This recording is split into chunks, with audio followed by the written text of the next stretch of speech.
एक बार फिर आप सभी को प्रभु यीशु मसीह के जीवित, पवित्र और सामर्थ्य नाम में जय मसीह की।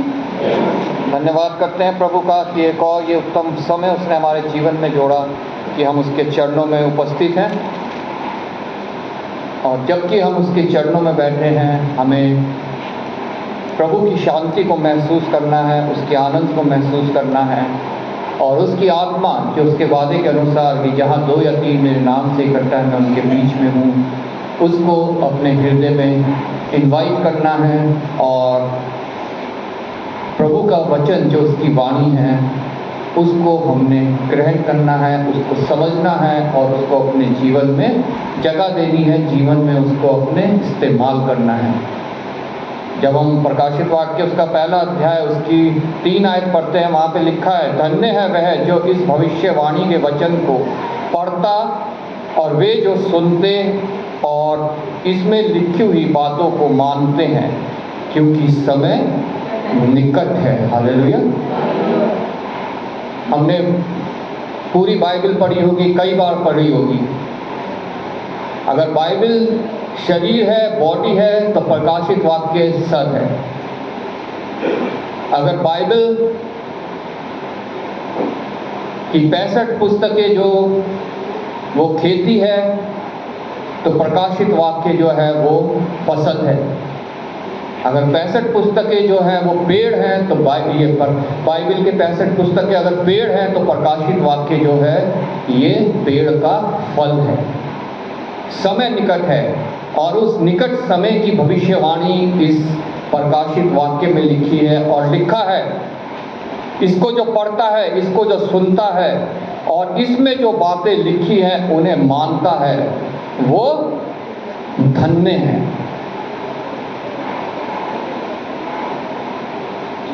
ये प्रभु यीशु मसीह के द्वारा भविष्यवाणी यूहन्ना तक पहुंची और यूहन्ना के द्वारा जो है वो मनुष्यों तक पहुंची। ये यूहन्ना के द्वारा नहीं है, प्रभु यीशु मसीह के द्वारा है, जो आत्मा के द्वारा उसने यूहन्ना तक पहुंचाई और यूहन्ना ने हम लोगों तक पहुंचाई। और आत्मा के बिना इसको समझना हमारे लिए नामुमकिन है। मैंने पहले आपको शुरू किया था इफिसुस की कलीसिया के बारे में, जो पत्री लिखी गई, जो 7 पत्रियाँ 7 कलीसियाओं को लिखी गई, वो सिर्फ उन 7 कलीसियाओं के लिए नहीं है, वो प्रत्येक कलीसिया के लिए है, प्रत्येक चर्च के लिए वो पत्री है और उनके ऊपर ध्यान देना बहुत आवश्यक है।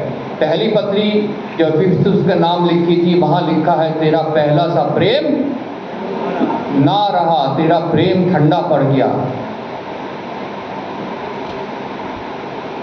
और अगर तू जीवन के वृक्ष में से खाना चाहता है, तो जैसा प्रेम तेरा पहला था वैसा ही प्रेम तू अंत तक मेरे से बनाए रखना। जो जय पाए उसे मैं जीवन के पेड़ में से खाने को दूंगा। अगर वो पहला सा प्रेम हमारा खत्म हो गया, तो दूसरी पत्री जो स्मुरना जो संदेश है, स्मुरना की कलीसिया को जो लिखी गई, उसमें प्रभु कहता है, मैं तेरी कलेश और दरिद्रता जानता हूँ, परंतु तू धनी है। और जो लोग अपने आप को यहूदी कहते हैं और है नहीं, वह शैतान की सभा है, उनकी निंदा को भी जानता हूँ।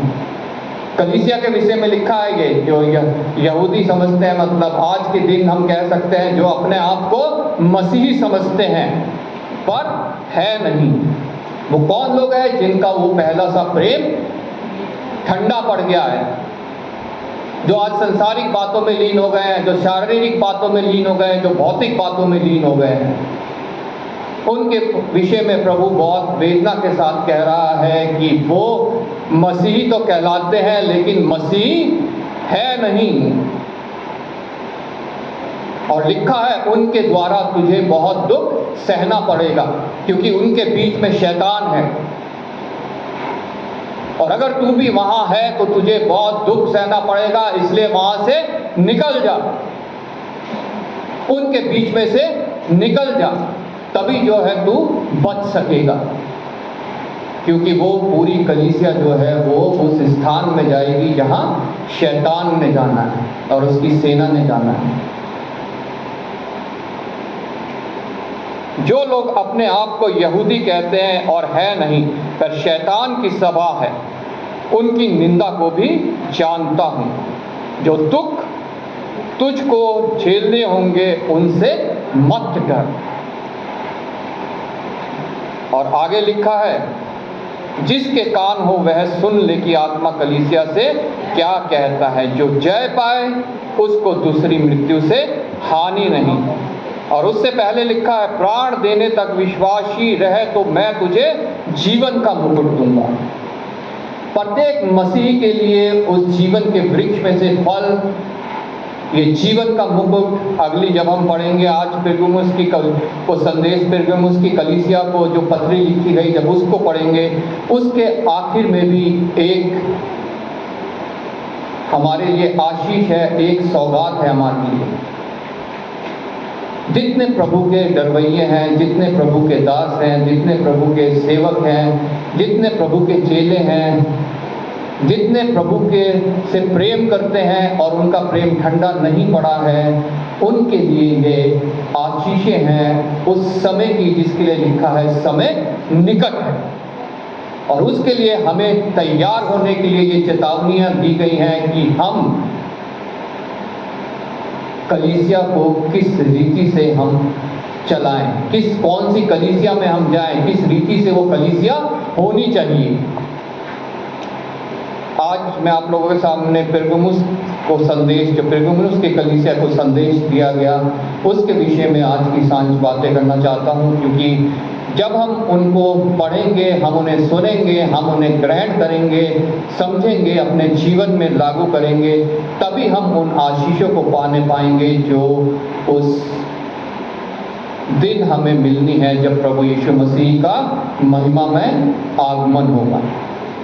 पिरगमुस की कलीसिया के दूत को यह लिख, जिसके पास दो धारी और तेज तलवार है वह यह कहता है। जिसके पास दो धारी और तेज तलवार है, वो तलवार कोई असली तलवार नहीं है, फ्यूगिटिव स्वॉर्ड। उस तलवार का मतलब है ये वचन जो आज हमारे हाथ में है, जिसके लिए लिखा है ये मांस मांस हड्डी हड्डी गूदे गूदे को भेंटता है। हालेलुया। ये वो दो धारी तलवार है जो मांस मांस गूदे गूदे और हड्डी हड्डी को बेचता है। ये दो धारी तलवार हमारे पास कहां से आता है? प्रभु यीशु मसीह के पास से। उसी के पास लिए लिखा है जिसके पास ये दो धारी तलवार है। मैं यह जानता हूं कि तू वहां रहता है जहां शैतान का सिंहासन है। हालेलुया। आज हम जहाँ रहते हैं, जिस पृथ्वी पे रहते हैं, वहाँ शैतान धूर्तता से राजा बना बैठा है और एक झूठे सिंहासन के ऊपर वो विराजमान है। हमारा प्रभु ये जानता है कि हम कितने कमजोर हैं शैतान के सामने। वो एक राजा की तरह वहाँ राज्य कर रहा है, मनुष्यों को अपने काबू में कर रहा है, अपने कब्जे में कर रहा है, उनके ऊपर अपना हुक्म चला रहा है। लेकिन ये प्रभु से बात छिपी नहीं है। अभी हमने भजन संहिता 139 पढ़ा। वो हमारा उठना बैठना चलना लेटना सब कुछ जानता है। हम उससे छुपे हुए नहीं है। लिखा है यहाँ तक वो हमारे विचारों को दूर से ही जानता है। हालेलुया। मैं ये जानता हूं कि तू वहां रहता है जहां शैतान का सिंहासन है, तू मेरे नाम पर स्थिर रहता है। हालेलुया। क्या प्रभु मेरे लिए, आप लोगों के लिए ये कह सकता है कि तू मेरे नाम में स्थिर रहता है? या हम डगमगा जाते हैं? आज की सांझ हमें अपने आप से ये सवाल करना है, हम प्रभु के नाम के लिए स्थिर रहते हैं कि हम डगमगा जाते हैं? ये मैं आप लोगों के लिए नहीं कुछ कह सकता, मैं आपको नहीं जान सकता। ये आप लोगों को अपने आप को जांचना है, मुझे अपने आप को जांचना है। क्या मैं प्रभु के नाम के लिए स्थिर रहता हूं कि नहीं रहता हूं। और मुझ पर विश्वास करने से उन दिनों में भी पीछे नहीं हटा जिनमें मेरा विश्वास योग्य साक्षी अंतुपास तुम्हारे बीच उस स्थान पर घात किया गया जहां शैतान रहता है। प्रभु में याद दिला रहा है कि प्रभु के दास, प्रभु के लोगों को घात भी किया जा सकता है, लेकिन तब भी हमें विश्वास में स्थिर रहना है। हमें प्रभु का इनकार नहीं करना है। आज बहुत से ऐसे लोग हैं जो हमें डरा धमका के, हमें लाठी तलवार दिखा के, हमें मार पीट के, हमारे प्राणों को घात करने की धमकी दे के हमारे से बोलते हैं कि तुम प्रभु यीशु मसीह का इनकार करो, और जो हम कहते हैं वो नारा तुम लगाओ।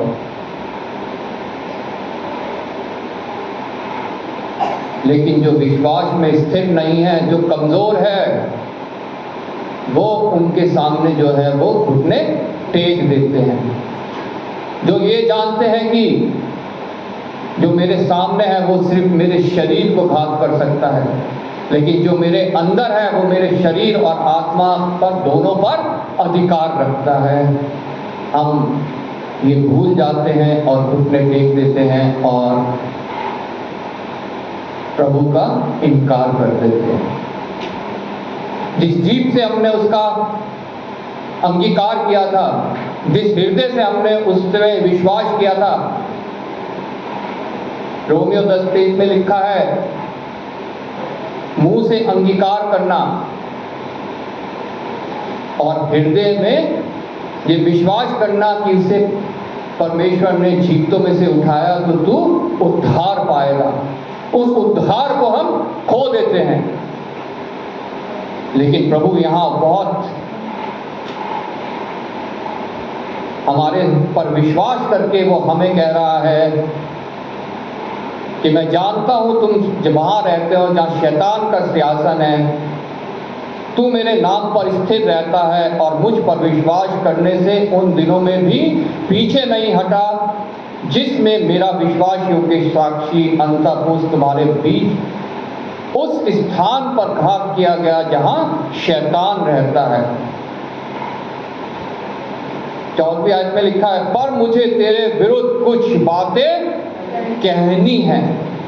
ठीक है, तू विश्वास कर रखता है, तू स्थिर रहता है, लेकिन फिर भी तुझ में कुछ कमी है, फिर भी तुझ में कुछ कमी है, क्योंकि तेरे वहां कुछ ऐसे हैं जो बिलाम की शिक्षा को मानते हैं। हालेलुया। कलीसिया में कलीसिया स्थिर है, कलीसिया विश्वास रखती है, कलीसिया डगमगाती नहीं है, लेकिन उसके बीच में अगर कोई ऐसा है जो बिलाम की शिक्षा क्या थी कि व्यभिचार करो और मूर्ति से उतरी हुई चीजों को खाओ, उसे ग्रहण करो, ये थी बिलाम की शिक्षा। हमारी कलीसिया में भी ऐसे कुछ लोग पाए जाते हैं। अगर हमारी कलीसिया में ऐसे लोग हैं तो पहले हमें उन्हें समझाना है, और अगर नहीं वो समझते हैं तो वचन कहता है 1 या 2 बार समझा के उनसे अलग हो जाओ, उनको अलग कर दो। कुछ कलीसिया में घुस आते हैं ऐसे लोग जो 2-4 को अलग ले जाके कुछ अलग ही उन्हें कहानी सुनाने लगते हैं, कुछ अलग ही उनको शिक्षा देने लगते हैं जो इस वचन से बाहर की होती है। बिलाम की शिक्षा वो है जो इस वचन के बाहर की शिक्षा है। हर एक वचन जो है वो परमेश्वर की ओर से नहीं है। इसलिए प्रभु का वचन कहता है कि वचन के प्रकाश में हर एक आत्मा को जांचो, वो मेरी ओर से है कि किसी और की ओर से है। तुम में से कुछ ऐसे हैं जो बिलाम की शिक्षा पर विश्वास करते हैं। हमें अपने चारों ओर जांचना है, हमें देखना है हमारे को जो वचन सुना रहा है वो सत्य वचन है कि वो कानों की खुजली मिटाने वाला वचन है या वो भरमाने वाला वचन है, प्रभु से हमें दूर करने वाला वचन है, वो जो सत्य का वचन नहीं है, जो बिलाम की शिक्षा के ऊपर आधारित है। तुम्हारे बीच में ऐसे हैं जो बिलाम की शिक्षा को मानते हैं।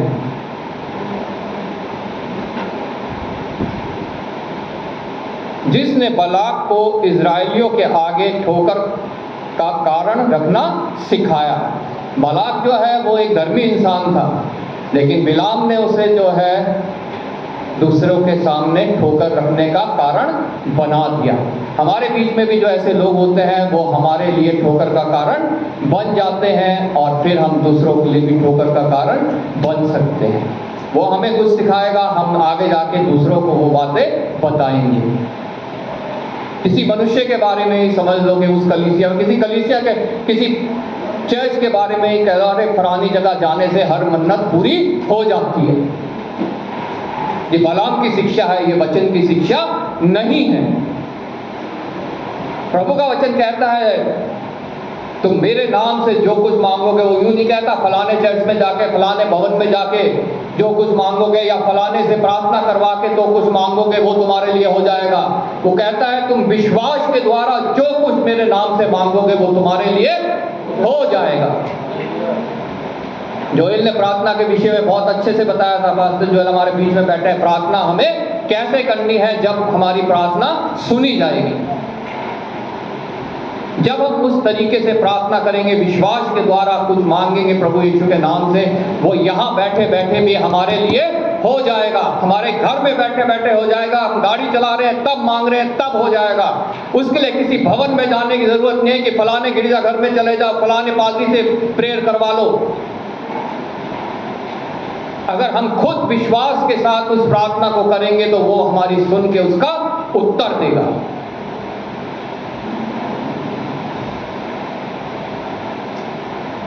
लेकिन हमारे बीच में कुछ ऐसे लोग आ जाते हैं जो ऐसी शिक्षा हमारे को देने लगते हैं।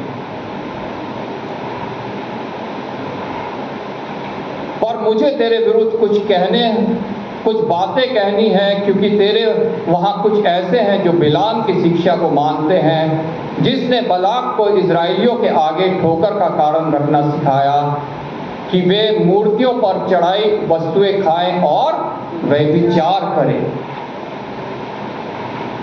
जो इस वचन की शिक्षा बिल्कुल भी नहीं है। वैसे ही तेरे यहाँ कुछ ऐसे हैं जो निकलोइयों की शिक्षा को मानते हैं।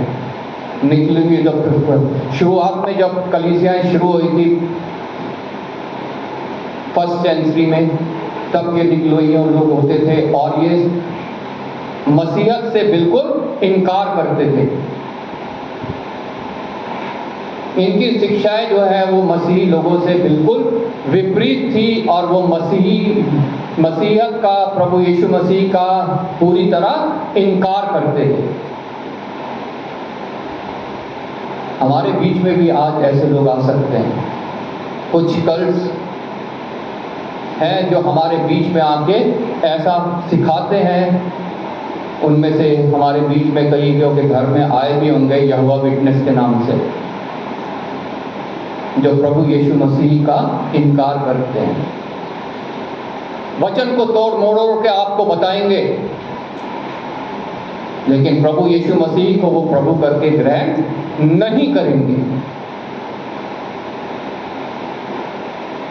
वो नहीं मानते कि प्रभु यीशु मसीह के लहू के द्वारा हमारे पाप क्षमा होते हैं।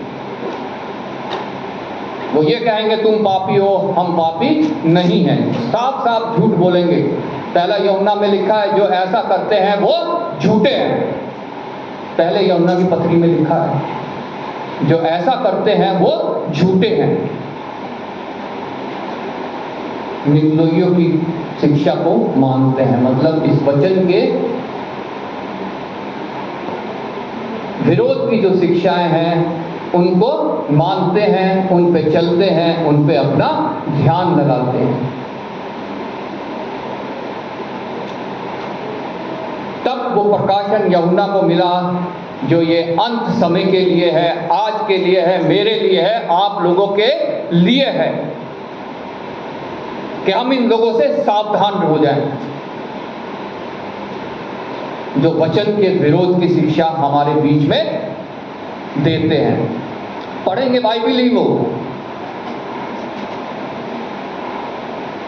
लेकिन इसको घुमा फिरा के जो है वो हमारे बीच में प्रस्तुत करेंगे, क्योंकि उनमें आत्मा नहीं है, पवित्र आत्मा उनमें नहीं है।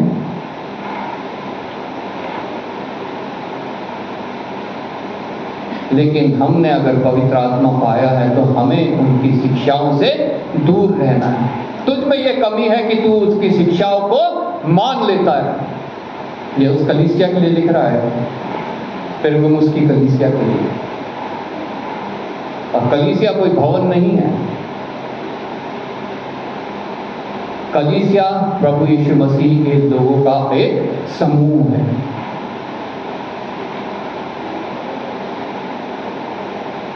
अब उसमें अगर ये शिक्षाएं पाई जाती हैं तो बहुत ही शर्म की बात है, क्योंकि हमारे पास उद्धार का जरिया है, लेकिन हमने उसको तुच्छ जाना, उसे ठुकरा दिया।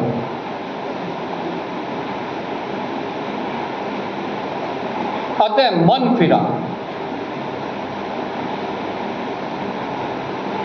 यूहन्ना बपतिस्मा देने वाले ने अपना प्रचार शुरू किया तो कहा मन फिरा,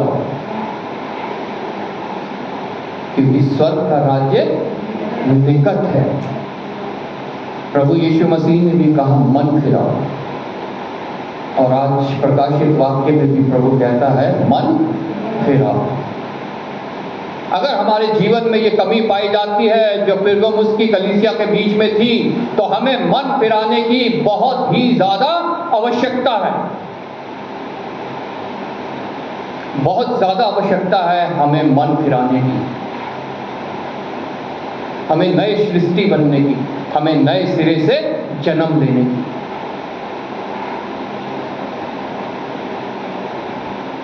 अतः मन फिरा, नहीं तो मैं तेरे पास शीघ्र आकर अपने मुख की तलवार से उनके साथ लड़ूंगा। हालेलुया। ऐसे लोगों के साथ जो ऐसी शिक्षा देते हैं या ऐसी शिक्षा को मानते हैं, प्रभु यीशु मसीह शीघ्र आने वाला है उनके साथ लड़ने के लिए। हालेलुया। उनको उस स्थान में भेजने के लिए जो शैतान और उसकी सेना के लिए तैयार है। अभी जैसे हमने पढ़ा, स्मुरना की कलीसिया को लिखा है, जो जय पाए उसको दूसरी मृत्यु से हानि ना पहुंचेगी। 11वीं आयत में दूसरे अध्याय की, जो जय पाए उसे दूसरी मृत्यु से हानि ना पहुंचेगी। लेकिन अगर हमने मन नहीं फिराया तो ये दूसरी मृत्यु हमारा जीवन नाश कर देगी, हमारे को उसकी हानि उठानी पड़ेगी और हमारा जीवन जो है दूसरी मृत्यु के कारण नष्ट हो जाएगा, स्वर्ग में की जगह नरक में पहुंच जाएगा। आज वो समय है जब हमें मन फिराने की आवश्यकता है। हालेलुया। कल का दिन मेरा नहीं, कल का दिन आपका नहीं। हो सकता है कल हमें मौका ना मिले।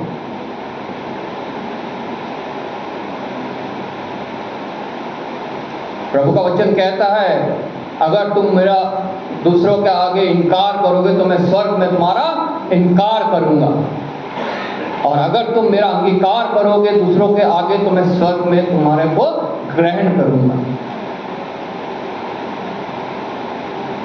लेकिन हम चूक जाते हैं प्रभु यीशु मसीह को दूसरों के आगे उनका अंगीकार करने के लिए, क्योंकि हमने मन नहीं फिराया है।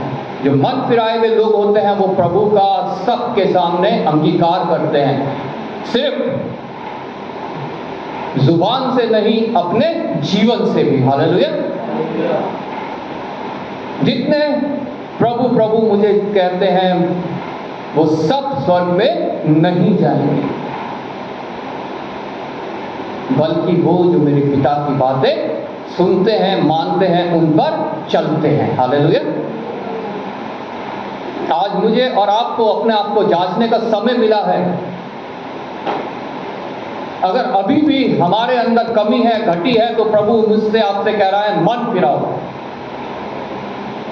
और मन फिराने के लिए उसने हमारे को सहायक दिया है पवित्र आत्मा के रूप में, और ये दो धारी तलवार दी है हमें, जिसका हम इस्तेमाल कर सकते हैं। हालेलुया। अपने अंदर से काट छाट हम इसके द्वारा कर सकते हैं। इसलिए लिखा है इसको पढ़ना, इसको सुनना और इसको मानना बहुत आवश्यक है, क्योंकि समय निकट है। अतः मन फिरा, नहीं तो मैं तेरे पास शीघ्र ही आकर अपने मुख की तलवार से उनके साथ लड़ूंगा। जिसके कान हो वह सुन ले। ये शारीरिक कान की बात नहीं हो रही है यहाँ पे जो दिखते हैं बाहर, जो मुंह की आवाज को सुनते हैं, जो आज इन कान की बात नहीं हो रही है यहाँ पे। यहाँ बात हो रही है आत्मा के कानों की, जो उसकी धीमी वाणी को सुनती है। हालेलुया। जो उसकी धीमी वाणी को सुनती है। अतः मन, जिसके कान हो वह सुन ले कि आत्मा कलीसिया से क्या कहता है। आज आत्मा कलीसिया से क्या कह रहा है, ये मैं नहीं कह रहा हूं, ये प्रभु का आत्मा बातें कर रहा है हम सबसे। जो प्रभु ने बताया, जब यूहन्ना की 14 चैप्टर हम पढ़ते हैं, उसमें लिखा है मैं तुम्हारे लिए एक सहायक भेजूंगा, जो मैंने तुम्हें अभी कहा है वो तुम्हें आकर वो सब ठीक ठीक समझाएगा। हालेलुया। और ये जो प्रभु ने कहा है उस समय, वो आज हमें ठीक ठीक समझाना चाहता है। Praise Lord. क्योंकि दिन निकट है, तो समझकर इसको अपने हृदय में जगह देकर अपने जीवन में हमें लागू करना बहुत आवश्यक है। जिसके कान हो वह सुन ले कि आत्मा कलीसिया से क्या कहता है। जो जय पाए उसको मैं गुप्त मन्ना में से दूंगा। जो जय पाए मतलब, यहाँ पे जो जय पाए मतलब जो मन फिरा लेगा, जो जय पाए। पहली कलीसिया को बोला उसे जीवन के वृक्ष में से खिलाऊंगा, दूसरी कलीसिया में बोला उसको जीवन का मुकुट दूंगा, और ये तीसरी कलीसिया को जो पत्री लिखी गई उसमें बोला उसको गुप्त मन्ना में से खिलाऊंगा। और आगे एक और उसके लिए इनाम है, जो जय पाए उसको मैं गुप्त मन्ना में से दूंगा, और उसे एक श्वेत पत्थर भी दूंगा, और उस पत्थर पर एक नाम लिखा होगा जिसे उस पाने वाले के सिवाय और कोई ना जानेगा। हालेलुया। एक स्वर्गीय नाम हमारा उस पत्थर के ऊपर लिखा होगा, जो स्वर्ग की पुस्तक में परमेश्वर ने मेरा और आपका नाम लिखा हुआ है। हालेलुया। वो स्वर्गीय नाम होगा। जैसा हमारा शरीर बदलेगा, स्वर्गीय शरीर हमारे को मिलेगा, वैसे हमारे को एक स्वर्गीय नाम भी मिलेगा। लेकिन वो सिर्फ उनको मिलेगा जो जय पाएंगे, जो नई सृष्टि बनेंगे,